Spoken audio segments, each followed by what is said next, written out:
of externals on enabling pollution markets in developing countries. I'm delighted to have Anant Sudarshan here join us to present their work on pollution market, very novel pollution market in India. Let me just quickly introduce Anant, and then I will turn it over to him. He will have about 40 minutes to present, and then we'll have a Q&A. But let me just introduce Anant first. So Anant is an associate professor at the Department of Economics at University of Warwick. He's also a senior fellow at the Energy Policy Institute at the University of Chicago. And before joining Warwick, he was the South Asia director of EPIC. He also taught at the Haddis School of Public Policy at University of Chicago. He has a PhD in management science and engineering from Stanford, and he also holds undergraduate and master's degrees in mechanical engineering from the Indian Institute of Technology at Delhi and Stanford, respectively. His research spans several aspects of energy and environmental policy, including the design of regulation, reducing air pollution, climate change, energy efficiency, electricity access, and renewable energy policy. And I think also more recently, biodiversity issues. So with that, let me turn over to Anant so that he can talk to us for about 40 minutes. And I'm not sure if you want people to ask questions during, Anant, if you're okay with that. We can also ask them to hold. Whatever you guys normally do, entirely as you prefer to run it. Okay, I think if you have, if people have clarification questions, please go for it. Otherwise, we can also hold, to the end any more substantive questions. Great. So over to you, Anand. Okay, thanks, Anshuman. Let me just check that this is all still visible. So yeah, thank you very much for the invitation. This is actually a project that that sort of, when you were describing my degrees in engineering, this is a project that began in sort of 2012 and sort of morphed me into an economist from an engineer. So it's taken forever to do. And I think, yeah, so I'll talk a little bit about sort of what it took to set up this pollution market and maybe why it took so long. So this paper, which is, also as sort of the paper is sort of the least part of it, it's sort of right at the end of this very long process, but it's the result of a large collaboration that my co-authors, Nick Ryan, Rohini Pandey, and Michael Greenstone, we all began. We were at different universities at the time. And this is in partnership with India's pollution control boards, the Ministry of Environment in India, the Poverty Action Lab, NEML, which is India's largest commodity exchange, and the Industry Association in Gujarat. And this is sort of a project that was conceptualized actually when the current Indian Prime Minister was then Chief Minister of the state of Gujarat. So he was actually the politician who sort of signed off on this market in kind of 2013. But I'll talk a little bit about sort of the implementation of the market itself in a bit. So broadly, you guys have all seen, I'm sure, some variant of this figure, so I won't spend too much time on this. There's obviously a major air pollution problem across large parts of the developing world. China today looks a lot better than it used to, but still very high levels of pollution. And these high levels of pollution, come with, the health costs are what this map shows. This is sort of changes in life expectancy from bringing levels of air pollution from where they are today to to the older WHO norms, I think in this figure, which is sort of 10 micrograms per meter cube. But there's now a rich literature, sort of talking about the productivity effects, cognitive effects, and so on. So, you could think of air pollution as really hindering economic growth. There's often sort of this conversation about it as a trade-off between how much effort we make to spur on economic growth versus environmental regulation. But when you kind of look at the human capital effects of this air pollution, begins to seem clear that you can't get economic growth likely to sustain without cleaning up the air. And so this kind of leads to this question as to sort of why are levels of air pollution in parts of the developing world so high. I will note that it's hard to kind of put it down just to income. So, for example, if you take India, for instance, it's about 1/12 or 1/10 of income levels in purchasing power parity terms relative to the United States, but it's also 12 times as dense. So you can think of the economic costs of poor air in India as being comparable to the United States, even adjusting for income in that crude sense. So it's not straightforward why these pollution levels are so high. So one argument would be that the benefits don't outweigh the costs. For that to be true, the costs of abatement would have to be very high because the benefits, as I said, are sort of are higher or as high in developing countries. Or there's just low willingness to pay for abatement. Incomes, as I said, is difficult to use to explain that just because densities are higher, but maybe people are not informed. Maybe there's in a subsistence economy, there are other things that the government would spend money on. And then the third alternative, which is sort of another reason why social costs and benefits might not match up, is if they're extraordinarily high marginal costs of abatement. So if the costs of abatement are idiosyncratically high, then you're going to see, you're potentially going to see higher equilibrium levels of pollution. Certainly, you will see industry and industry organizations and sort of lobbying bodies constantly talk about how abatement costs are extremely high in India. Say the costs of making power plants clean as a fraction of the price of electricity. Is this true? It's not immediately obvious why that should be true. Technology is similar everywhere. The source of pollution is not dramatically different, at least when we're talking about manufacturing plants or sort of power plants. So the second alternative is perhaps there are socially high costs. Now, remember, abatement is not just about the private costs on polluters, but it's also about the costs on the state of implementing regulation that will bring pollution down. And there's some evidence, I think, that this is a fruitful way of thinking about the problem. So this is a map of environmental policy instruments. So these are rules and laws on the books in countries across the world. And what you'll see, for example, is so the white is where there's no data. I seem to have got the source cut off, but this is the OECD PINE database on regulation. But what you will see is that, countries like India, others in South Asia, South America, parts of Africa that are highly polluted, these are not places where there are no regulations or laws on the books.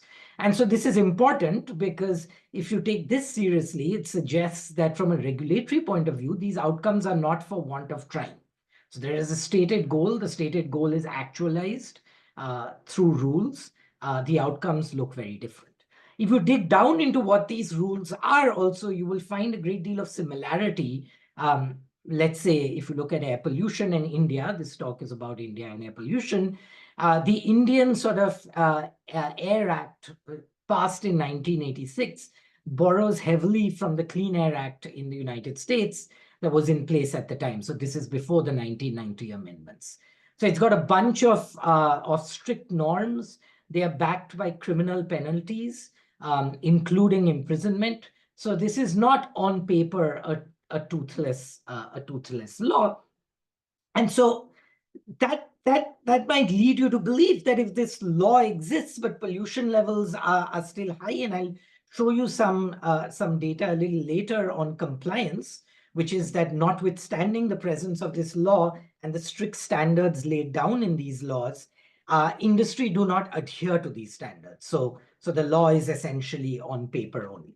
And so, and actually this is the figure. So this is sort of baseline data from the sample, the population on which this market was implemented. This is before the market was implemented. treatment versus control comparisons. And I just want you to look at the vertical line, which is the Indian regulatory standard, which is not particularly aggressive compared to, say, the United States, which is at about, I think, 30 for many plants. It might be a bit different, don't quote me on that. But it's about a 150 micrograms per meter mg per nm cube in India. And what you'll see is a bunch of plants are on the right of this. And so you have sort of widespread non-compliance. That's about 50% or 40% of the distribution just to the right of 150. And you have widespread non-compliance sort of in the open. So this is data from a survey we ran, but the government also collects data from its own auditing process. There's a well-known paper that some of my co-authors wrote on errors in that auditing process. And so that paper was trying to say, okay, we had this data that was sort of lying about whether plants are polluting or not, and we ran this intervention and we improved the quality of the data. And that's great. You do improve the quality of the data, but it doesn't change the fact that now you have the data reflecting what was known reality, which is a lot of people are ignoring these laws. And so I think that's kind of the starting point for this project. Why is it that existing regulation doesn't work? It's one academic question. And then the other question is, okay, if it's not working, what can we try instead? And this is obviously of broader import than just air pollution, because this same regulatory framework needs to implement regulation to control CO2, for instance, and meet India's carbon market. So if you're sitting in a developed country and interested in CO2 emissions across the developing world, well, you need to start worrying again about what this regulatory framework can do. And there is, to some degree, if you look at the policy kind of discourse, what do sort of high-ranking politicians say, one abiding fear is that somehow enforcing these regulatory standards will be expensive. It will be expensive on plants, and it will be expensive for the state. And this regulatory framework that we're talking about here is basically command and control regulation, which is sort of still the most common sort of form of environmental regulation across the world. The United States, probably more so than anywhere else in the world, moved to market-based regulation for air pollution. But command and control remains the most common route. And so this is kind of the setting in which we implement this regulation. The regulation I'm going to be talking about is the first emissions market in India. It is the first particulate emissions market, I think, anywhere in the world. There was a sort of semi-market in Chile, which wasn't quite a true emissions market. But for fine particulates, I'm not aware of another market. And it's one of the few air pollution markets actually anywhere in the developing world, because the examples we have, say, from China are for a CO2 market. But I think China has a small SO2 market now. And where we're coming into this project is from the viewpoint, not just the sort of Econ 101 explanation for why you'd want to do emissions markets, is that they will deliver abatement outcomes at a lower cost. But we're bringing this market to a setting where the abatement isn't happening under the counterfactual regime. So first of all, it's not at all obvious that the emissions market will reduce costs. If it works, it will bring down pollution at the same kind of nominal level of ambition. And if it does that, then costs might actually go up because plants are ignoring existing regulation. But you're also bringing it in this world where you have a bunch of other problems. It's unclear that the regulator has any credibility left, because if they're not punishing you under command and control, can they really make a market work? It's unclear that they have the ability to monitor emissions. That's just a function of poor state capacity, poor data broadly in countries like India, and the fact that you've not tried emissions markets. So does the state capacity exist to even introduce them? And it's sort of these concerns that in one form or the other took us from 2012 or 13, when this was first proposed by the minister, to a market that was actually launched closer to late 2018 or 2019. So this is sort of 6 or 7 years of essentially a sales pitch to the government, combined with some work on monitoring, which was a significant problem in order to kind of make this market work. So the market was eventually implemented in the state of Gujarat, which is that red state on the left, in the city of Surat, which is a large industrial cluster, mostly textile and chemical manufacturing plants, mostly burning coal and extremely heavily polluted. And there are many such kind of industrial towns across India. And so, the questions we had going into this were, first, would the market even work? Can you implement an emissions market where the rules are followed? Would plants trade? And then secondarily, assuming plants trade, assuming the rules are followed, well, then what does it cost to abate this pollution? With two things in mind. First, is it actually cheaper relative to a command and control, and how much? And the second is, what are these abatement costs in fact? Because if at the start of this presentation, I said, okay, maybe the abatement costs are idiosyncratically high, and industry certainly keeps claiming that. Markets tend to reveal abatement costs very clearly through the channel of the permit price. And so kind of what would that permit price look like? And so this is implemented as a randomized control trial. So we literally divided the plants 350 or 324 by the time it was implemented into treatment and control groups. Half of them were moved into the market regime. Others stayed in command and control. I'll give you a little more detail on the market. And then we're just going to track the main outcome variable is pollution. That's what the government is interested in. Does pollution go down for plants in this market? Do people comply with the market? And then can we say anything about abatement costs?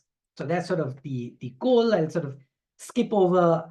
Well, the main piece of data that I think the two big pieces of data we have that is uncommonly available in most markets, because we were working with the government to implement this, is we have information on all trading activity in the markets, which means these are not just trades that are cleared. These are also the bids that plants put in, the buy and sell orders that every plant puts in, and the auction bids they make, whether or not those were cleared or not, right? So normally you see completed trades. You don't see the universe of what plants bid.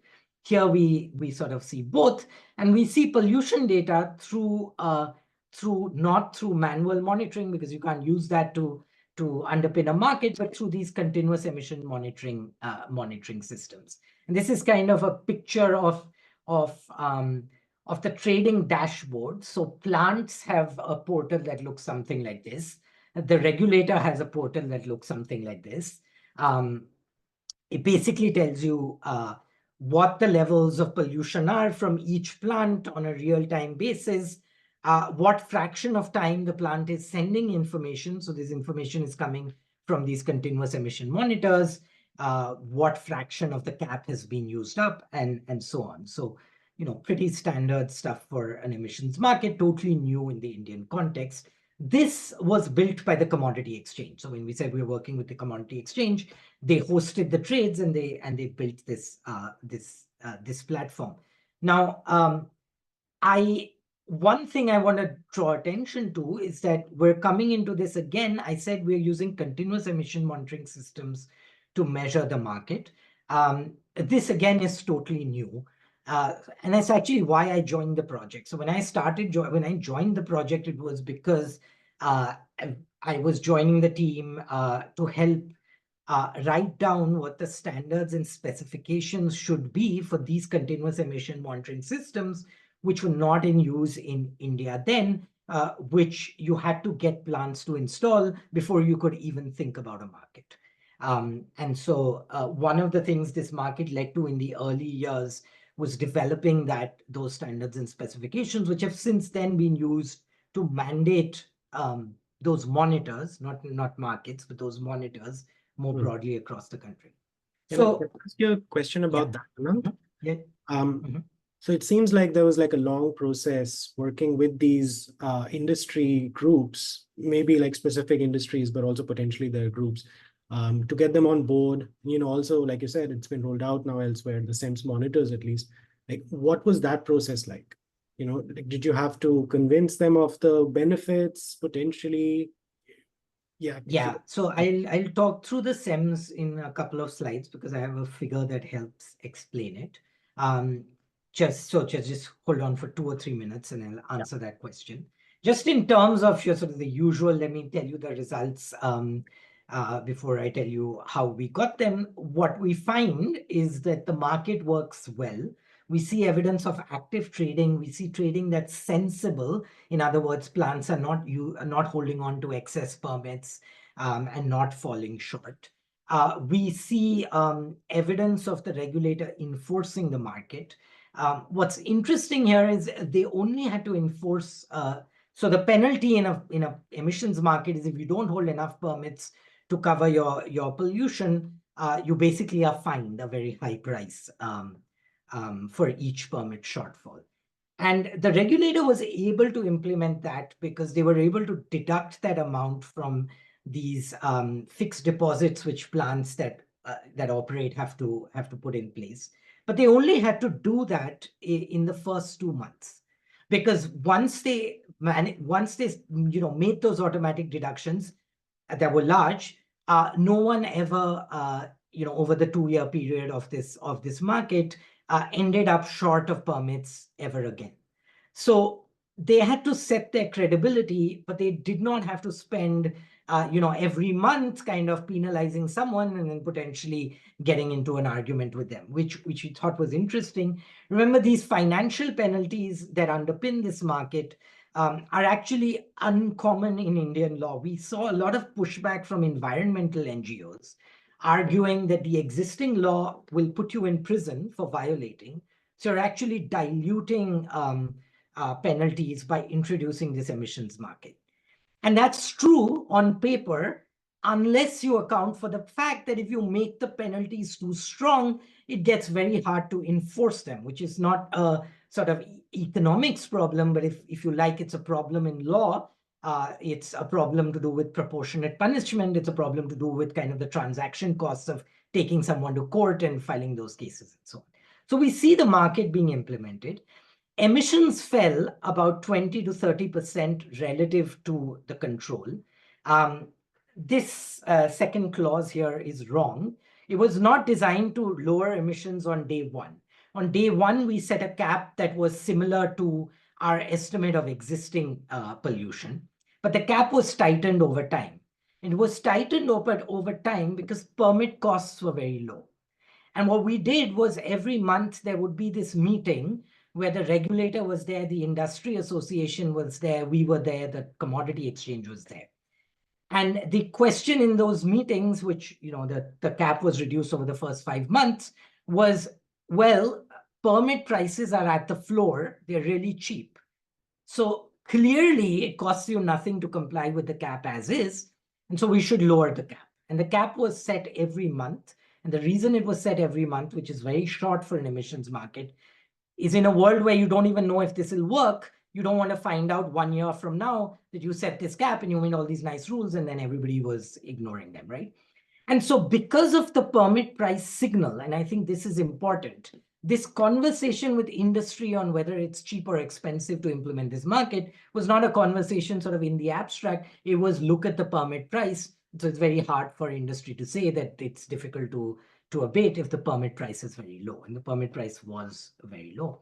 And then the last thing we find is that this comes from a structural model. And the reason it comes from a structural model that abatement costs are lower in the market relative to command and control is command and control is ignored, right? So in the status quo, costs under command and control will be pretty low because you can ignore the command and control. So we estimate a structural model, which I may not have time to get into. But the point of the structural model was to say that if you enforced command and control, would the emissions market actually be cheaper? And the answer is yes, it would be 12% cheaper. I will show you some numbers on abatement costs. And I think the key takeaway from the abatement costs from a policy point of view is, again, not that markets are cheaper, they are, but that abatement costs are remarkably low. And this is important because if abatement costs are remarkably low, then again, this system cannot be, these bad outcomes cannot be explained by saying plants would find it very expensive to reduce pollution. You have to start thinking about why regulation is not working, but it's not working because it's expensive to meet the regulatory standard. And I'll show you some numbers there. The main reason it was not expensive to meet this stringent cap that is 20 or 30% lower is that plants in India tend to have the capital equipment needed to run clean, because you can't set up a factory without buying that capital equipment, and it's easily observed. They just don't run that capital equipment because it means you need to hire staff, you need to pay for electricity, and so on. That means the gap between running clean and running dirty is not the gap between having no equipment, which is what the pollution outcome looks like, and buying it. It's just the gap of operating and maintaining the equipment you already have, right? And so that's kind of what the market was able to do and what command and control is not able to. So I'm going to skip over these sort of more academic kind of contributions. I talked a little bit about the AIR Act in India, which is a command and control regime.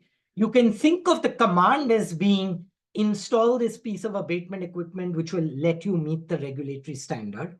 So you meet the command obligation. It's easy to see. And then the control is, okay, operate that abatement equipment. So you do, in fact, continue to meet the standard. And that's where you have widespread non-compliance, right? So I showed you this figure, which I will not show you again.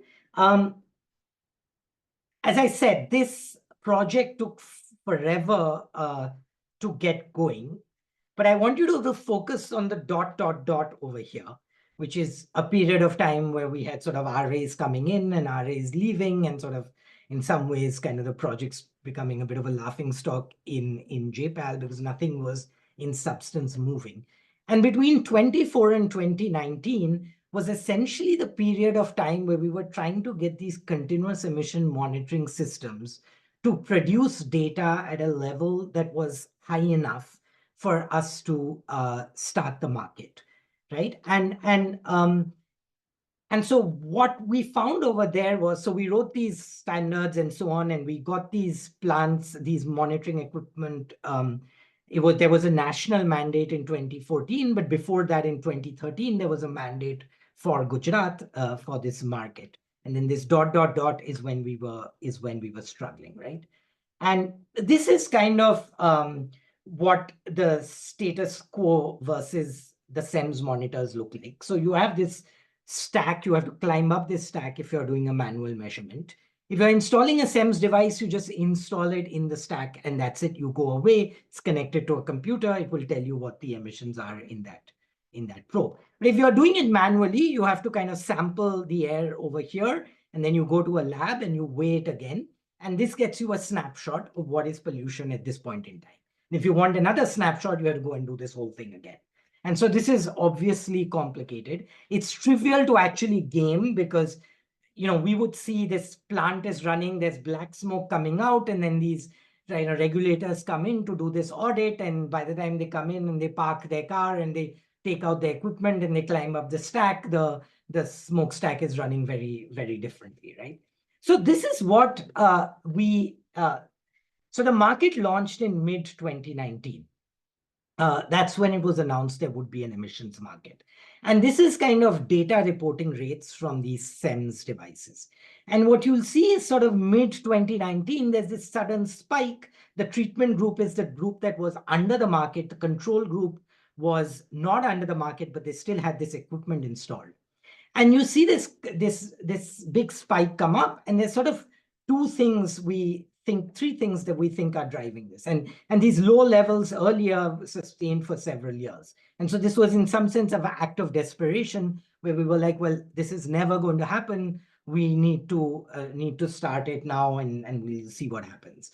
And we saw sort of reporting really leap, and it really leapt, I think, for two reasons. Now, this is kind of I don't have an RCT to prove this. One reason it leapt is that under the market, there was an imputation rule. If you didn't send data, an assumption would be made on your emissions, and that assumption was highly stringent. So this chicken of an egg of we'll get the data right and we'll get the market once we have the data right, which is kind of how you'd conceptually think of it, was never going to work. But once there was teeth in why you should send data at all, through this imputation rule in the market, you don't submit the data, I will assume you're emitting at the highest level that I have ever seen any plant in this population emit. Suddenly it became expensive for plants to not send data. The market could still operate because you would have a number. And so you saw a dramatic improvement in data reporting. And this is a mix of plants that had installed their SEMS devices and sort of how long they were working. But the other thing that happened is early on in this market, you had kind of these vendors of this equipment. And basically all they wanted to do was to sell the equipment at a high price to whoever would buy it and then kind of leave.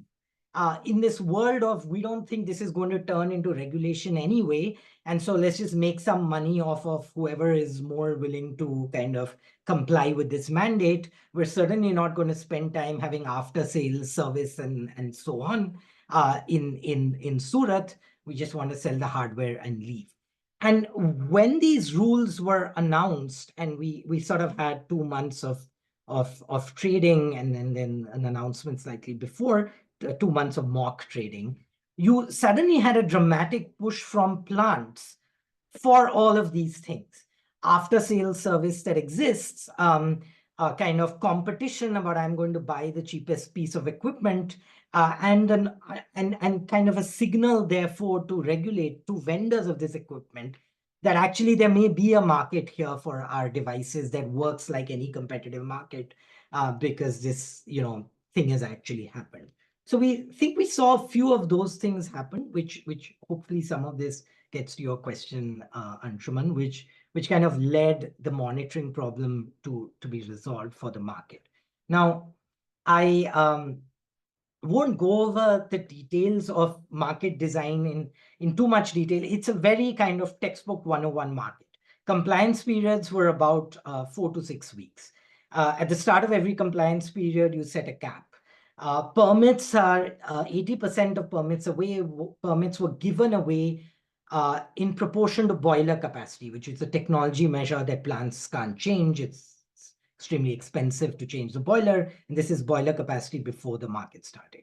20% were auctioned out by the Pollution Control Board at the start of each compliance period. Every week in the compliance period, there were auctions where plants could bid and sell. Those auctions would produce a clearing price.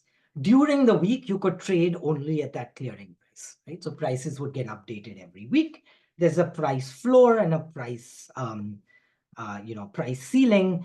And you had to post this deposit, which was a very good decision, we think, because it allowed for that initial kind of signal of credibility, because you could subtract the fine from that deposit. We had a bunch of workshops with these participating firms. We found that firms, of course, are very used to trading on commodity markets. So the rules of this market were easy for firms to understand. They were difficult for the regulator to understand because there are no economists in Indian, pollution control boards. On the flip side, you don't need an army of people in the GPCB to understand how a market works. So we had to work with 2 or 3 young employees who we kind of trained up and played some games with and supervised and so on. But we think the Pollution Control Board now has the capacity to run this market.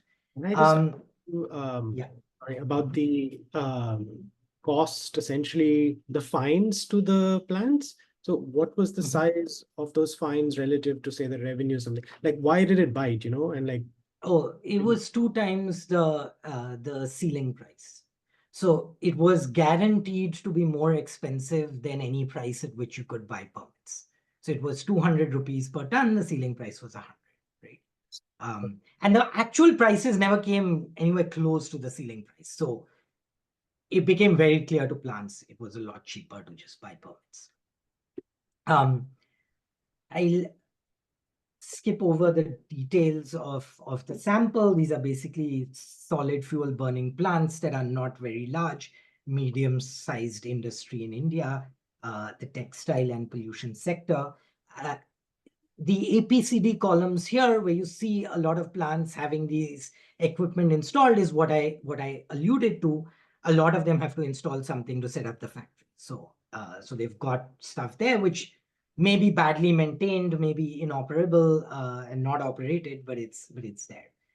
This is sort of the timeline of the data I'll show you, spans sort of 2019 to 2021. There was a big COVID shutdown for an extended period of time in 2021, which is why the Delta wave, which is why we stopped there.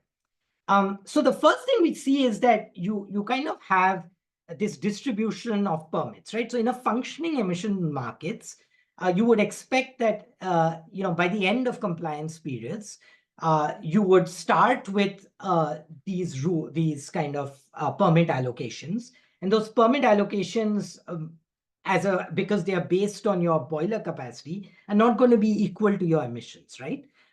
Some plants run clean, some plants run dirty. That's the whole point of the market. And so indeed, we see, if you look at period 1, week 1, there's this histogram, and the ratio of emissions by holdings is sort of all over the place.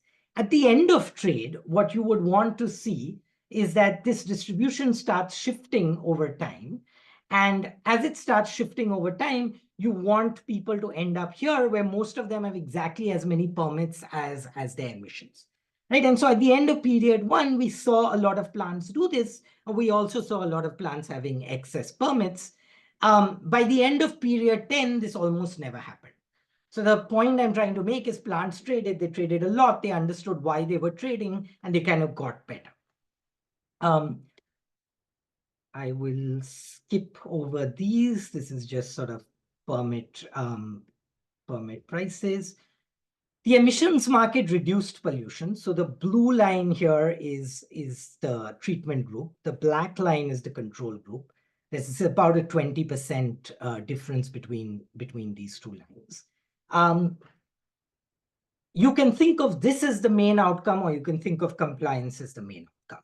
In some sense, a reduction in pollution follows mechanically from a lower cap if you have 100% compliance, right? So this is, if you like, the treatment control, causal estimate. The mechanism through which this is happening is actually the market is being complied with, right? So again, in a textbook framework, this is trivial. Of course, if you have a market with caps that are lower than the control group, you will have differences in pollution. But I think it's highly non-trivial in a setting where no one is adhering to existing regulation, but they're adhering to the market. And so this is about a 20% difference. And this is just, I won't go into these regressions because I don't have much time. And then the last point I want to make is that the market reduced abatement costs. And there were sort of two things we did to kind of figure this out. So the first was, we just did a survey of treatment and control groups. And we found, and this is sort of this first estimate, which is $11,000, but an insignificant estimate, that there wasn't much difference between the treatment and control group. But this is a bit misleading because they're not emitting the same amount. The control group is violating regulation. The treatment group is adhering to this. One way to interpret this is you got these pollution reductions and you got them for no significant difference in abatement costs. This is measured by electricity. This is measured by manpower and so on. The other approach is to kind of use a model-based approach. And I just want to give the intuition here, because we have some very cool data, we think, which allows you to say something about what it costs plants to pollute that you normally never have.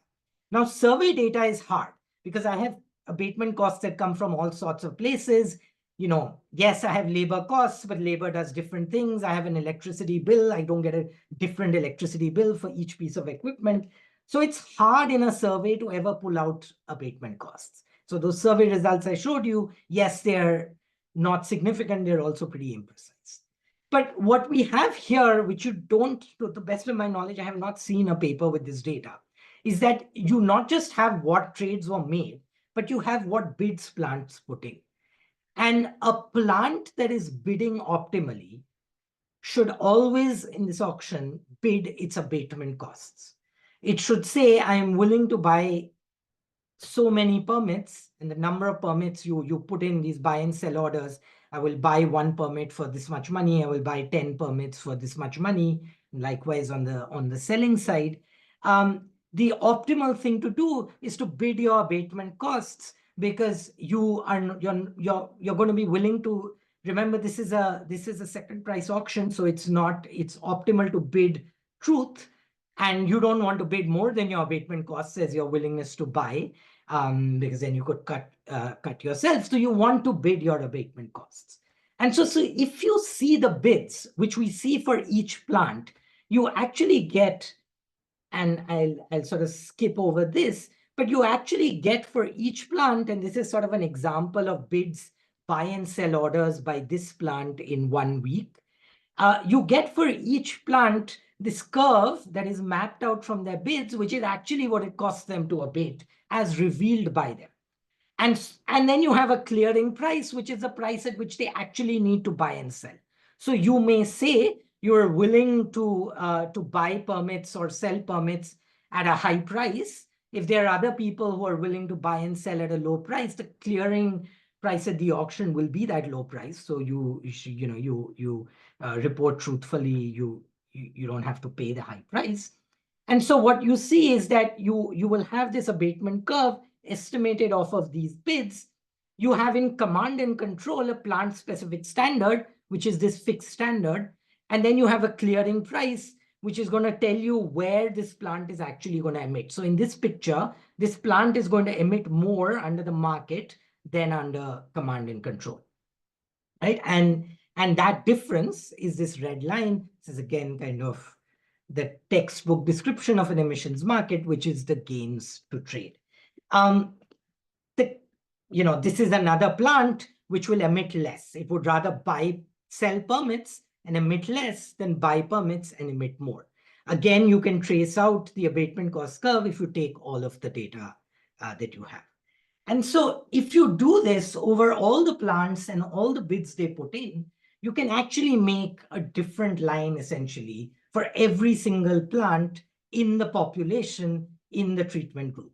And the treatment group is by construction representative of the whole population. And these look nice and smooth. There is a functional form assumption there. It doesn't make much difference. So that's a caveat. But what you're essentially seeing is plants reveal their abatement costs. And because it's an experiment, then you can ask the counterfactual question. You can say, okay, I observe this family of abatement costs for the treatment group. I'm not guessing at this from an engineering model. This is based on what they tell me through their buy and sell orders.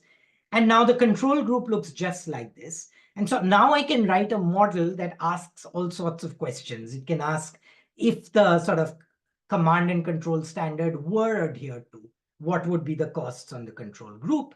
That would basically mean finding a plant for whom, this is the plant specific standard. Currently, they may be emitting whatever they are. They're violating the standard. But because I know this is the abatement cost curve, I know what it would cost them to actually meet the standard, right? And so you have that for the population. And so you can do that. You can estimate that model, and that will give you the cost savings from the markets, right? And in some sense, by virtue of the fact that a market is what a market is, it allows you to buy and sell. It equalizes marginal abatement costs.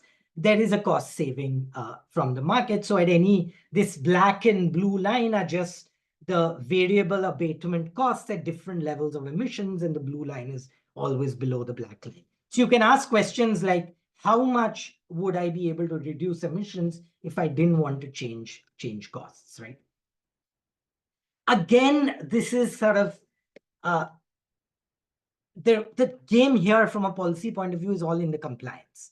Because of course, these cost differences mean nothing if you can't get people to comply with either regulation, right? The point I want to make here is that this is a map of the actual abatement cost. Just look at the first row, which is Indian rupees. 1 Indian rupee is about 80 US dollars. This is Indian rupees per kg of pollution abated in the treatment group on average from these bids that have been submitted, right? And so at their status quo emissions reducing by a kg, this is what those marginal abatement costs curves will tell you. And these numbers are really low, and 12% cheaper, more expensive than this, which is the command and control regulation, is also really low. So Indian industry are not emitting high levels of pollution because it is expensive for them to emit high levels, to emit much less. They're emitting high levels of pollution because the rules of the game cannot be enforced with the state capacity that exists in this developing country. And there's many elements to that. It's how it may be the transaction costs of the penalty, which is take people to court and so on. It may be the fact that in the status quo, you have this manual monitoring, which means I basically need an army of staff that will go out and do this monitoring. And as I said, there's that famous QJE paper about fixing the quality of that monitoring. It doesn't change the fact that if I want to do that for everybody on a reasonable frequency, I need an army of staff. I don't have an army of staff. The emissions market requires you to have less people who know more. And so this market would not have taken off without the handholding of a bunch of academics, not doing anything very complicated, but just working with engineers to teach them how an emission market worked. You can also see why there's a lot of bureaucratic risk there. So in that 7-year period, you have bureaucrats saying, okay, these guys can't even get the emissions monitoring systems to send the data. And no one has done a market. I am not going to be the first bureaucrat to crash and burn trying to do this emissions market that no Indian, pollution control board is doing. And so the example of the sort of pilot is very important. This market sails through a cost benefit analysis. The main costs are buying this monitoring equipment and the costs of kind of maintaining it and, annual maintenance contract and so on and so forth. So those are the main kind of hardware costs. It saves them plant money relative to command and control. A plant that isn't complying at all with command and control doesn't need to spend too much money buying permits because it's not very expensive.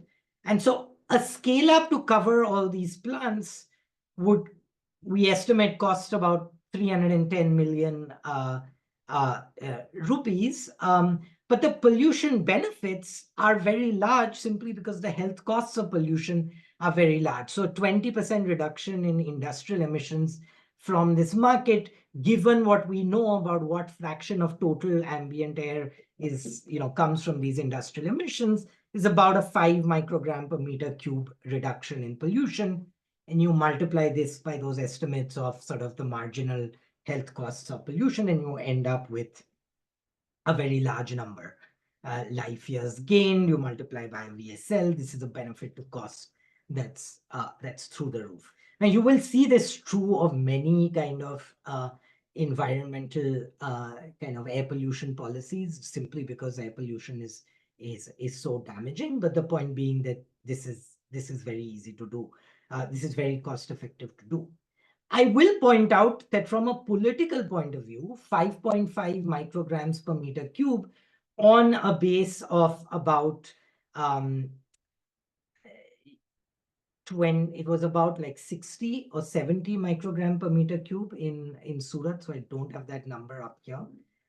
28 is just a share, that's industry.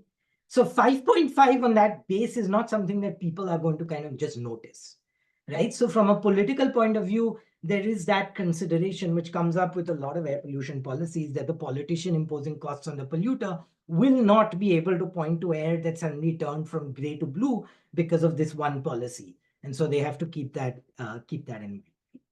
But what's interesting is that it took sort of 9 years to do this market. But as soon as this market happened, the control group advocated for being moved into the market. And the reason for the advocacy from moving into the market is this status quo of I will not comply with command and control is highly unstable. At any point, a court may impose something very stringent on you. A regulator might wake up and start punishing you. So we think they prefer being in the status quo of we pay very little money and adhere to this regulation in the market. We saw this scaled up now in the city of Ahmedabad and in the city of Vadodara, which is the three main clusters in Gujarat. The government of Gujarat announced their plan to start a market in CO2, which they then scrapped because the government of India said that they wanted to do something and told the state to get out of the way. And the neighboring state of Maharashtra, which is the largest industrial state in India, announced their intention to start a market in SO2. So I'm going to stop there. The point being that the scale up from this market has proved far quicker and far more kind of demand driven, if you like, than this pilot. So that's kind of about all I had. We started 6 minutes late, so I think we have 10 minutes to go. And yeah, and that's about it. So thank you. Thanks so much, Anand. This is super interesting. Also appreciate, not getting too technical and just making sure that we communicate the most important capacity challenges, which I think is what we really want to talk about. I have a bunch of questions, but I will also just let people know that, you can, I'm not sure if you can raise your hand. If you can, please do that.